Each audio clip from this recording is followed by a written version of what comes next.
ఓం నమో భగవతే వాసుదేవాయ. ఓం శ్రీ మాత్రే నమ. ఓం శ్రీ క్రియా బాబాజీ నమ. ఓం నమ శివాయ. ఈరోజు ఈ వీడియోలో మీకు అసలు ధ్యానంలో ఫైనల్గా ఏం జరిగితే ఆ ధ్యానం పూర్తిగా సిద్ధిస్తుంది, అలానే జీవితంలో చివరిగా ఈ శరీరం నుంచి ఆత్మ బయటికి వెళ్తున్నప్పుడు, అంటే ప్రతి ఒక్కరికి అలా వెళ్ళవలసిందే. బాగా సాధన చేసిన వాళ్ళకి మాత్రము కోరుకున్నప్పుడు సహస్రారం నుంచి భగవంతుడు ఐక్యం చేసేట్టుగా కూడా మోక్షం పొందేట్టుగా కూడా చేయవచ్చు. అలా కాకుండా సాధనలు కష్టపడకుండా న్యాచురల్గా సాక్షాత్కారం కానీ మోక్షం కానీ ఎలా పొందవచ్చు, ఈ విషయాల గురించి నేను పూర్తిగా తక్కువ సమయంలో ఎక్కువ విషయాన్ని వివరిస్తాను. శ్రద్ధగా వినండి, లాస్ట్ వరకు చూడండి వీడియో. కొత్తగా చూస్తున్న వాళ్ళు ఛానల్ సబ్స్క్రైబ్ చేసుకోండి. ఇలాంటి వీడియోలు అన్నీ మీకు వస్తాయి. అలానే లైక్ చేయండి, షేర్ చేయండి. ఇంకా ధ్యానం గురించి, ధ్యానం అస్సలేమీ తెలియకపోయినా బాగా తెలిసినా ఇందులో ఉన్న వివరణకి మీకు మొత్తం అర్థమవుతుంది. ధ్యానంలో ఫైనల్గా జరగాల్సింది ఏంటంటే శ్వాసలు పూర్తిగా బయట నుంచి తీసుకునే అవసరం లేకుండా ఆగిపోవాలి.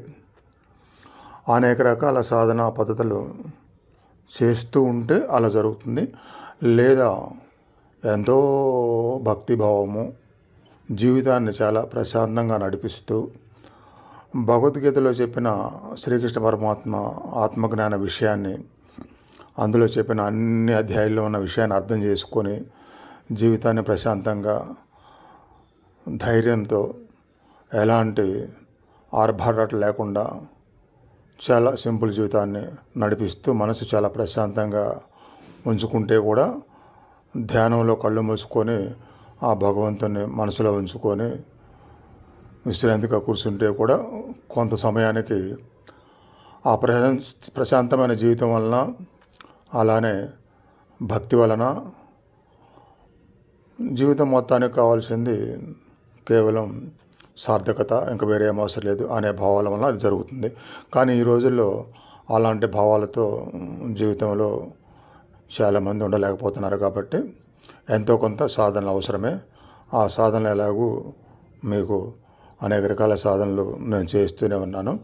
ఇంకా ఫైనల్గా జరగాల్సింది శ్వాస ఆగిపోవాలి. ధ్యానంలో శ్వాస పూర్తిగా ఆగిపోతే ఏమవుతుందంటే మనసు కూడా లోపలే లయం అవుతుంది. బయట అంటూ లేకుండా లోపలే లయం అవుతుంది. మన శరీరం లోపల ఆత్మ లయం అవుతుంది. కలయిక, యోగా అంటేనే కలయిక. అలా ఆత్మలో కలయిక జరుగుతుంది కాబట్టి ఆత్మ దర్శనం అవుతుంది. ఆత్మ దర్శనమే అయినప్పుడే ఆత్మ సాక్షాత్కారం అయినట్టు కదా. కాబట్టి ఆత్మజ్ఞానం కూడా అప్పటికప్పుడు వచ్చేస్తుంది. ఇక భగవంతుడి విషయం పూర్తిగా తెలిసిపోతుంది అన్నమాట. ఇది ధ్యానంలో అంతిమంగా జరగాల్సింది. ఇంకా జీవితంలో ఈ శరీరం నుంచి ఆత్మ పూర్తిగా శరీరాన్ని వదిలి వెళ్తున్నప్పుడు ఏం జరిగితే మోక్షం పొందుతారు, భగవత్ సామ్రాజ్యాన్ని చేరుకుంటారు, ఇంకా భగవంతుని పూర్తి స్థాయిలో తెలుసుకొని ఇంకా అక్కడే ఉంటారు భగవంతుడి దగ్గరే అనేది ఇప్పుడు చెప్తున్నాను. అంటే సాధనలతో, ఎంతో సాధనలో అనేక లక్షల జన్మల సాధనతో అది జరిగిద్ది. మరొకటి, మీరు సాధనలు చాలా కష్టంగా ఉందనుకునే వాళ్ళు ఎవరికి అది జరిగిద్దంటే, ఇది కూడా శ్రీకృష్ణ పరమాత్మ చెప్పిన మాటే భగవద్గీతలో.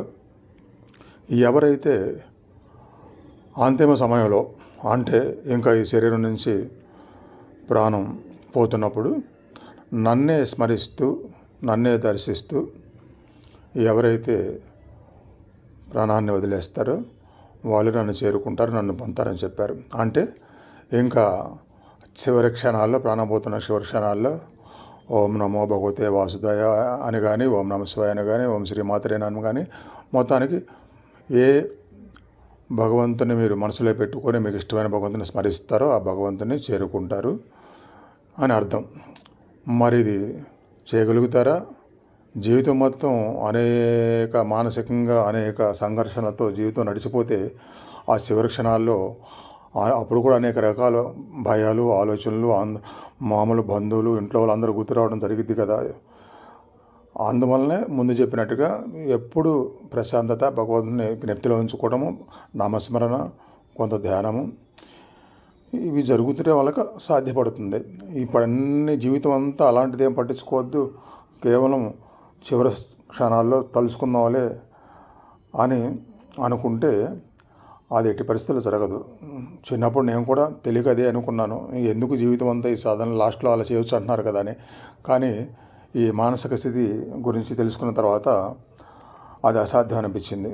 అందుకనే సాధనా మార్గం, భక్తి మార్గం జీవితాన్ని ప్రశాంతంగా నడిపించడం, వీటి మీద అవగాహన చేసుకొని అలా జీవితాన్ని మలుచుకోవడం జరిగింది. అప్పుడే అలా జీవిత చివరి క్షణాల్లో చేయడం వీలవుతుంది. ఇట్లా భగవంతుని కృప కోసం చేయాల్సినవన్నీ చేయాలి.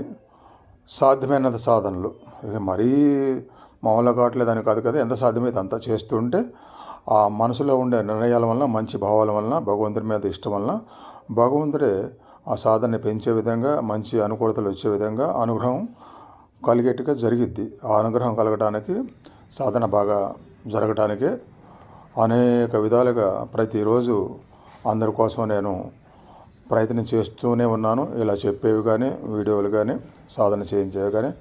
కాబట్టి మీకు నమ్మకం ఉంటే మొదలుపెట్టండి. నన్ను మీకు కనిపిస్తున్న ఆ వాట్సాప్ నెంబర్కి మెసేజ్ చేసి ఏదైనా విషయాలు తెలుసుకుంటే అడగవచ్చు, నేను రిప్లై ఇస్తాను. మీరు ఈ విధంగా ఆధ్యాత్మికంగా జీవితాన్ని, సాధనల పరంగా జీవితాన్ని మొదలుపెట్టి ఈ జీవిత సార్థకాన్ని చేసుకోవచ్చు. అన్ని రకాలుగా మంచి జరగడం మొదలైంది. కొంత టైం పట్టినా సరే జీవితంలో అన్ని రకాలుగా మంచి జరుగుతుంది తప్పకుండా.